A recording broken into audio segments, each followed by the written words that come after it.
اور 1000 آیات امثلہ مثالیں بیان کی گئی ہیں، کیونکہ مثالوں سے بات بہت جلدی سمجھ میں آتی۔ جیسے ایک مثال قرآن پاک کی میں بیان کروں، اللہ تعالیٰ نے فرمایا یہ کافر مشرک بتوں کی جو پوجا پاٹ کرتے ہیں، اگر ان کا کوئی عقیدت مند بوندی لا کے سامنے رکھے، ہاں جی، بت کے سامنے بوندی لا کے رکھے، ایک مکھی آ کر اس میں سے ایک دانہ اٹھا کے لے جانے لگے، اللہ نے فرمایا اس بت میں اتنی طاقت نہیں ہے وہ مکھی سے اپنی مٹھائی واپس چھین سکے۔ ابھی بھی دیکھو، تجربہ کرو۔ وَإِن يَسْلُبْهُمُ الذُّبَابُ شَيْئًا لَا يَسْتَنْقِذُوهُ مِنْهُ ضَعُفَ الطَّالِبُ وَالْمَطْلُوبُ۔ اللہ نے فرمایا اتنے لاچار و مجبور یہ معبود کیسے ہو سکتے ہیں؟ یہ کسی کا بھلا کیا کر سکتے ہیں؟ کسی کو نقصان کیا دے سکتے ہیں؟ یہ انسان کی کھوپڑی دماغ خراب ہو گیا اس کا، ایسے لاچاروں کو اس نے اپنا معبود بنا رکھا۔ ہاں جی، تو اللہ نے بڑی پیاری مثال بیان کی، لَن يَخْلُقُوا ذُبَابًا وَلَوِ اجْتَمَعُوا لَهُ، پورے 36 کوٹی بت مل کے ایک مکھی بنانا چاہے نہیں بنا سکتے۔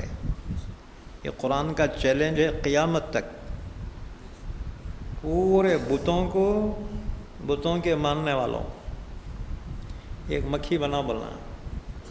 لَن يَخْلُقُوا ذُبَابًا، ذباب کہتے ہیں مکھی کو، پورے ملک مل کر 36 کوٹی بھی مل کے ایک مکھی بنانا چاہیں نہیں بنا سکتے۔ یہ کائنات کا خالق ایک اللہ ہے، اللہ کے سوا کوئی نہیں۔ لَن يَخْلُقُوا ذُبَابًا وَلَوِ اجْتَمَعُوا لَهُ وَإِن يَسْلُبْهُمُ الذُّبَابُ شَيْئًا لَا يَسْتَنْقِذُوهُ مِنْهُ ضَعُفَ الطَّالِبُ وَالْمَطْلُوبُ۔ تو اللہ نے مثالیں بیان کی 1000 آیتوں میں، ہاں جی، تو اب کتنے ہو گئے؟ 6000 ہو گئے نا۔ 1000 آیات امر، 1000 آیات نہیں، 1000 آیات وعدہ، 1000 آیات وعید، 1000 آیات قصص، اور 1000 آیات امثلہ مثالیں، اور 500 آیات حلت و حرمت، حلال اور حرام، یہ 500 آیاتوں میں بیان کیا گیا۔ یہ ہو گئے 6500، اور 100 آیات دعا جس میں دعائیں بیان کی گئی ہیں قرآن پاک میں 100 آیتوں میں، اب ہو گئے 6600، اور 66 جو آیتیں ہیں مشترکہ ہیں، کیونکہ اتنا فکس جو ہے گنتی لگانا ہر ایک کی بس کی بات نہیں ہے۔ مفسرین نے اتنا جو ہے تحقیق کر کے پیش کیا، ان کا ہم پہ احسان ہے۔ اللہ تمام مفسرین کے قبروں کو نور سے بھر دے۔ ہاں جی، بہرحال قرآن کی بڑی خدمات انجام دی ہیں مفسرین نے۔ اچھا، تو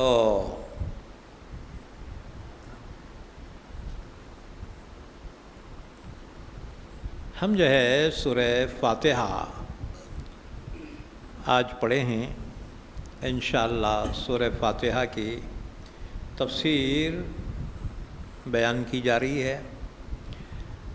سورہ فاتحہ کے سلسلے میں بہت سی فضیلتیں بیان کی گئی، چنانچہ حدیث نمبر 1، حضرت ابو ہریرہ رضی اللہ تعالیٰ عنہ فرماتے ہیں نبی کریم صلی اللہ علیہ وسلم نے فرمایا مجھے اس ذات کی قسم ہے جس کے قبضے قدرت میں میری جان ہے کہ سورہ فاتحہ جیسی کوئی صورت نہ تو تورات و انجیل و زبور میں نازل ہوئی اور نہ قرآن میں اس کے علاوہ۔ یہ وہی سبع مثانی ہے جو اللہ نے مجھے عطا فرمائی۔ یہ حدیث ترمذی شریف کی۔ حدیث نمبر 2، عبداللہ بن عباس رضی اللہ تعالیٰ عنہ فرماتے ہیں ہم صحابہ کی ایک جماعت نبی کریم صلی اللہ علیہ وسلم کی خدمت میں حاضر تھی اور جبریل امین آپ کے پاس بیٹھے ہوئے تھے۔ اچانک زور سے دروازہ کھلنے کی سی آواز آئی۔ حضرت جبرائیل نے آسمان کی طرف نظر اٹھا کر دیکھا اور فرمایا یہ دروازہ جو اس وقت کھلا ہے اس سے پہلے کبھی نہیں کھلا۔ راوی کا بیان ہے اتنے میں ایک فرشتہ آسمان سے اتر آیا اور نبی کریم صلی اللہ علیہ وسلم خدمت میں حاضر ہوا۔ عرض کیا کہ آپ کو ایسے 2 نور کی بشارت ہو جو اللہ نے آپ سے پہلے کسی نبی کو نہیں دی۔ ایک فاتحۃ الکتاب یعنی سورہ فاتحہ، اور دوسرے سورہ بقرہ کی آخری 2 آیتیں آمن الرسول سے لے کے فانصرنا علی القوم الکافرین تک۔ ان دونوں میں سے اگر آپ ایک حرف بھی پڑھیں گے وہ نور آپ کو دیا جائے گا۔ یہ حدیث مسلم شریف میں بیان کی گئی۔ اور ایک حدیث سورہ فاتحہ کی فضیلت میں حدیث قدسی ہے۔ ابو ہریرہ رضی اللہ تعالیٰ عنہ فرماتے ہیں رسول اللہ صلی اللہ علیہ وسلم نے ارشاد فرمایا کہ اللہ تعالیٰ نے فرمایا قسمت الصلاۃ بینی و بین عبدی ولعبدی ما سأل۔ میں نے سورہ فاتحہ کو تقسیم کیا ہے میرے اور میرے بندوں کے درمیان آدھوں آدھ، کہ یہ سورہ فاتحہ آدھی میرے لیے ہے آدھی میرے بندے کے لیے۔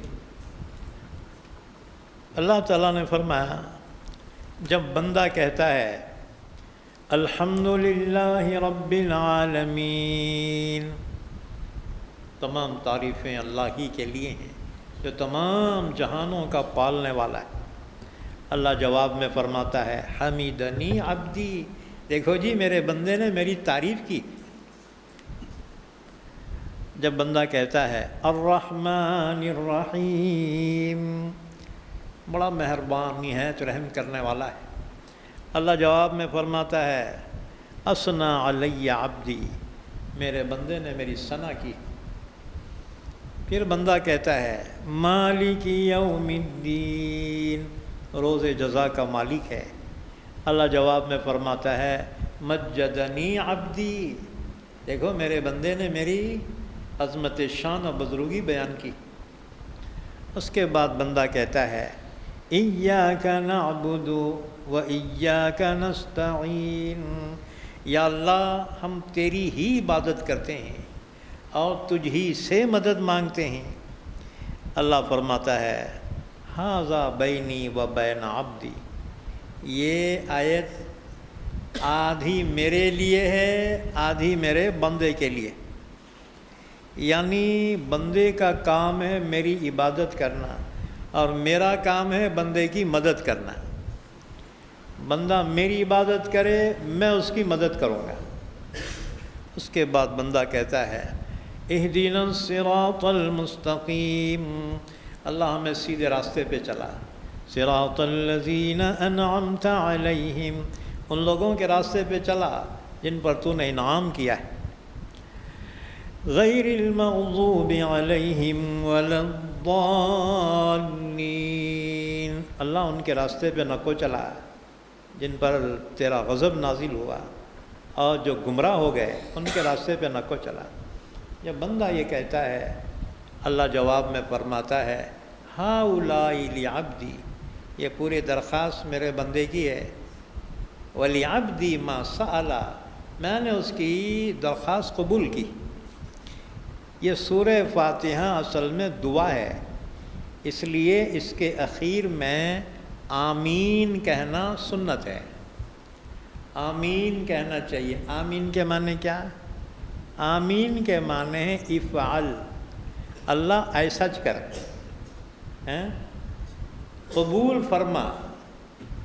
تو آمین کے معنی افعل، ایسا کر، جو منگانا میں ویسا کر۔ ہاں جی، تو بہرحال آمین کہنا سورہ فاتحہ پڑھنے کے بعد سنت ہے۔ اب نماز میں ہلو بولنا کیا زور سے بولنا؟ حدیث میں دونوں بھی ہے۔ ہاں جی، زور سے بولنے کی اجازت ہے، ہلو بولنے والے ہلو بولو، لیکن چلا کے نہ کہو سوئی سو بچہ اٹھ جانا، اتنا چلا کے نہیں۔ ہاں، ذرا بلند آواز بول سکتے ہیں، ہلو بول سکتے ہیں اور زور سے بھی بول سکتے ہیں۔ اچھا جی، جو ہمیشہ ہلو بولتے ہیں انہوں ہلو بولو نا، اب نیا زور سے کیوں بولنے کا؟ اور جہاں زور سے بولتے ہیں ان کو بولنے دو۔ بہرحال آمین کہنا سورہ فاتحہ کی اخیر میں سنت ہے۔ ہاں جی، ہم اخیر میں حدیث بیان کریں گے۔ چوتھی حدیث عبد الملک بن عمیر کی روایت ہے، نبی کریم صلی اللہ علیہ وسلم نے فرمایا فاتحۃ الکتاب ہر مرض کے لیے شفا ہے۔ سورہ فاتحہ ہر بیماری کے لیے شفا ہے۔ اور ایک حدیث حضرت جابر بن عبداللہ رضی اللہ تعالیٰ عنہ فرماتے ہیں، رسول اللہ صلی اللہ علیہ وسلم نے فرمایا جابر، میں تجھے بہترین سورت کی جو قرآن میں نازل ہوئی ہے خبر دوں؟ جابر کہتے ہیں میں نے عرض کیا ہے رسول اللہ، ضرور ارشاد فرمائیے۔ آپ نے فرمایا کہ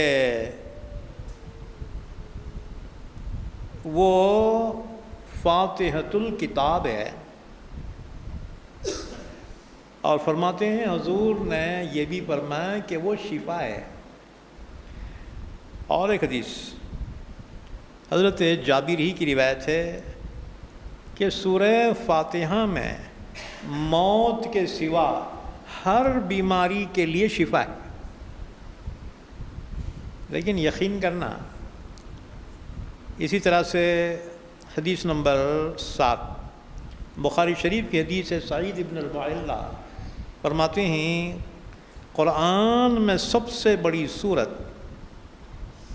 ثواب کے اعتبار سے الحمدللہ رب العالمین ہے۔ حدیث نمبر 8 حکیم اور بہقی نے ابن عباس رضی اللہ تعالیٰ عنہ کی روایت بیان کی کہ فاتحۃ الکتاب قرآن کے 2/3 کے برابر ہے، 2/3 کے برابر۔ حدیث نمبر 9 ابو سلیمان کی روایت ہے، ایک دفعہ چند صحابہ غزوے میں شریک تھے، وہاں پر ان کا گزر ایک مرگی والے پہ ہوا۔ مرگی بولتے ہیں پھیپھڑے کی بیماری، انگار دیکھا پانی دیکھا تو گرتا نا جی بے ہوش۔ ہاں جی، یہاں گھرا بولیں گے، گھرے کی بیماری۔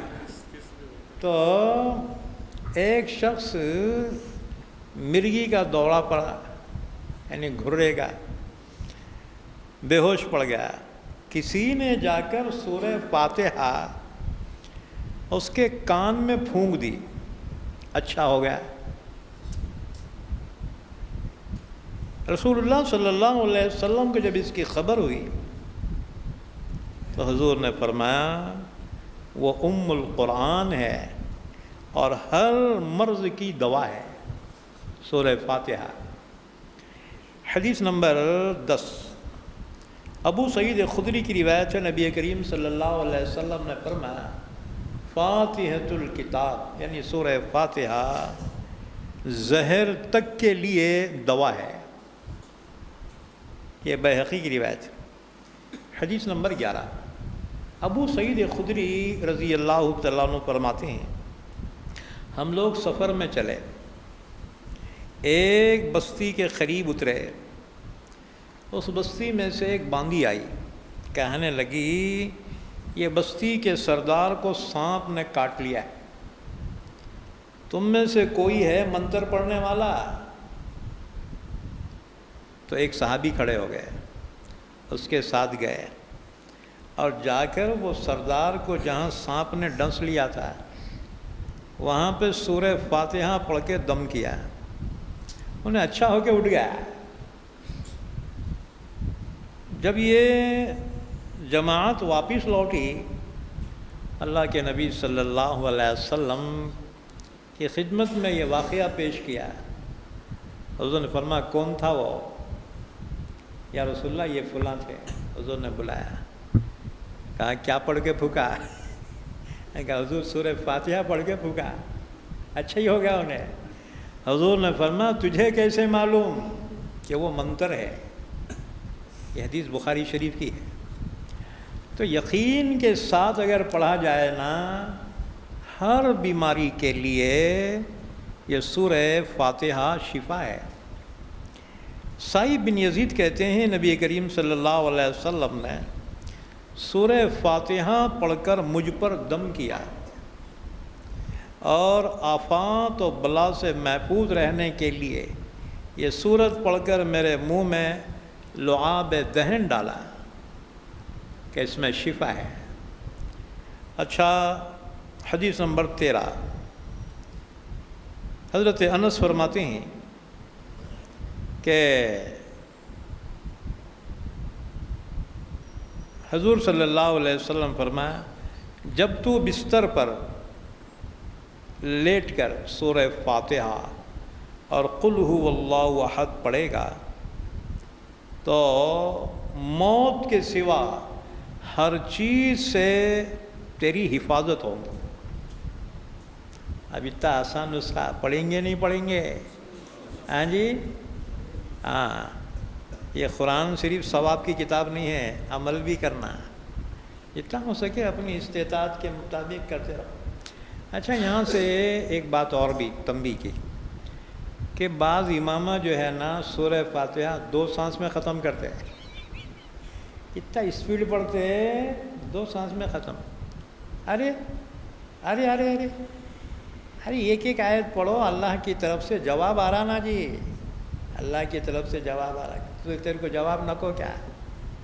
مطلب نکو مت صاحب، تراویح میں ذرا اسپیڈ لیے تو آخر میں ہدیہ زبردست ملتا ہے۔ ہاں جی، اسپیڈ کم ہوتی ہے ہدیے میں کم ہو جاتا ہے۔ ہاں بہت دیر سے تراویح ہو رہی جی، وہاں اسپیڈ والا کہاں ہے حافظ بولو؟ ہاں جی، سپر فاسٹ ایکسپریس ہونا ہے ہمارے کو؟ نا، سورہ فاتحہ ایک ایک آیت پڑھے، اللہ کی طرف سے جواب آتا ہے۔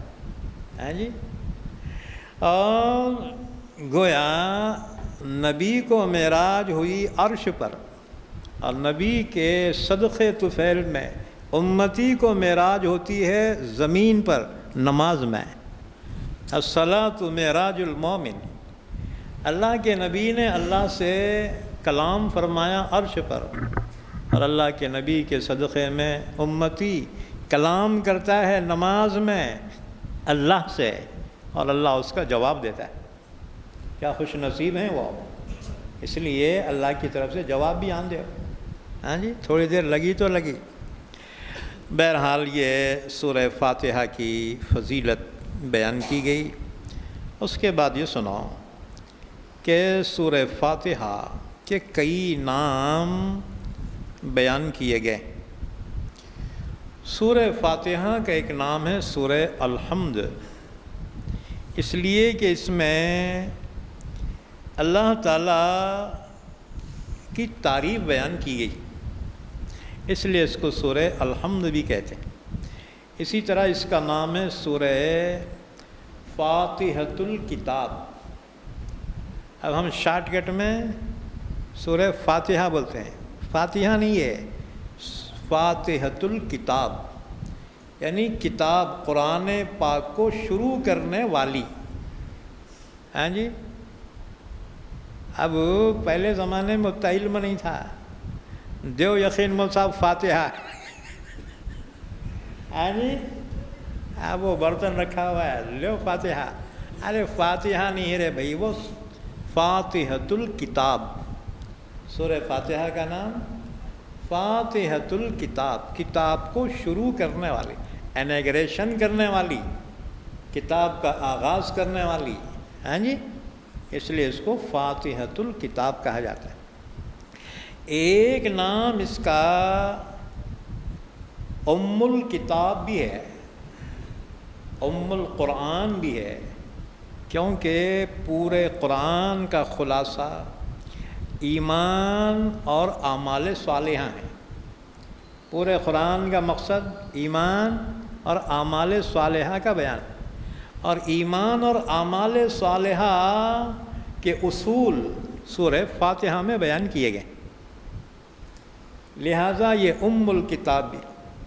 اس کا ایک نام سبع مثانی بھی ہے، یعنی 7 آیتیں ہیں جو بار بار پڑھی جاتی ہیں، ہر نماز کی ہر رکعت میں پڑھی جاتی ہیں۔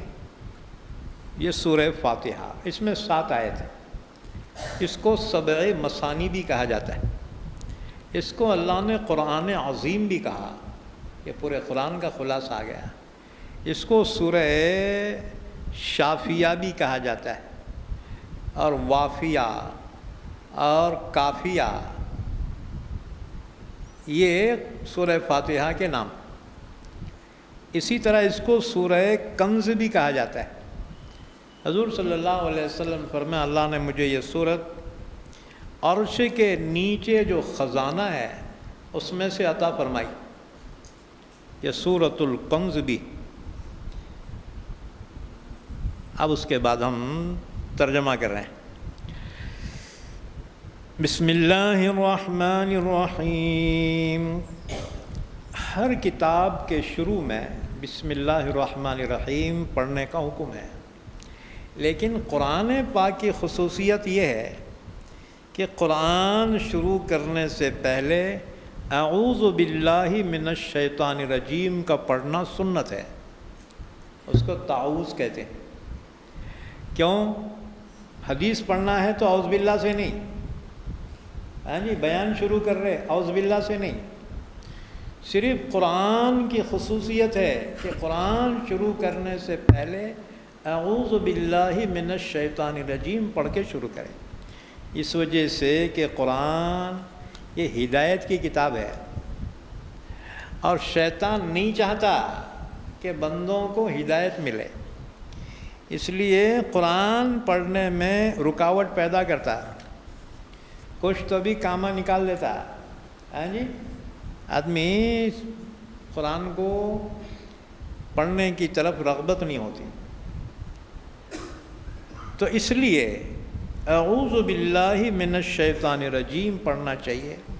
اللہ نے فرمایا فَإِذَا قَرَأْتَ الْقُرْآنَ فَاسْتَعِذْ بِاللَّهِ مِنَ الشَّيْطَانِ الرَّجِيمِ۔ جب آپ قرآن پڑھنے کا ارادہ کر لیں تو اعوذ باللہ من الشیطان الرجیم پڑھ لیں۔ اس کے بعد پھر فرمایا بسم اللہ الرحمن الرحیم، شروع کرتا ہوں میں اللہ کے نام سے جو بڑا مہربان نہایت رحم کرنے والا ہے۔ بسم اللہ الرحمن الرحیم یہ خصوصیت ہے امت محمدیہ کی، اس سے پہلے کسی امت کو بسم اللہ الرحمن الرحیم نہیں دیا گیا، بلکہ پہلے کے لوگ کوئی کام شروع کرتے تو کہتے بسمک اللہم، بسمک اللہم بولا تو کیا؟ بسمک اللہم، تیرے نام سے شروع کرتا ہوں اے اللہ۔ مشرکین جو ہے نا، مکے کے مشرکین بھی کوئی کام شروع کرتے تو بسمک اللہم کہتے تھے، اللہ تعالیٰ نے اس کے بدلے میں اس امت کو بسم اللہ الرحمن الرحیم عطا فرمایا۔ قرآن پاک میں 114 مرتبہ بسم اللہ الرحمن الرحیم آیا ہے، 114 مرتبہ۔ 113 صورتوں کے شروع میں آیا ہے، سورہ براءت کے شروع میں نہیں ہے۔ ہاں جی، کیوں نہیں ہے؟ وہاں ہم جب پہنچیں گے نا اس کی وجہ بیان کریں گے۔ اور سورہ نمل میں درمیان میں آیا ہے، اِنَّهُ مِن سُلَيْمَانَ وَإِنَّهُ بِسْمِ اللَّهِ الرَّحْمَنِ الرَّحِيمِ اللہ تعلوا علیہ وَأْتُونِي مُسْلِمِينَ۔ یہ بسم اللہ الرحمن الرحیم 114 جگہ ہے قرآن پاک۔ اچھا، حدیث مبارکہ میں حضور نے فرمایا ہر کام بسم اللہ کہہ کر کیا کرو۔ جیسے گھر کا دروازہ بند کر رہے ہیں، کنڈی لگا رہے، بسم اللہ الرحمن الرحیم سے لگا، اللہ حفاظت فرماتا ہے۔ کھانا شروع کر رہے ہیں، بسم اللہ کہہ کر شروع کرو تو شیطان سے حفاظت ہوتی۔ جس گھر میں بسم اللہ پڑھ کے داخل نہیں ہوتے تو شیطان اپنے گیانگ کے ساتھ داخل ہوتا اندر گھر میں، بلاتا اور شام میں یہاں سوئیں گے اپن۔ ہاں جی، کھانا کھاتے خود اگر بسم اللہ نہیں پڑھے انہیں اپنے گیانگ کو بلاتے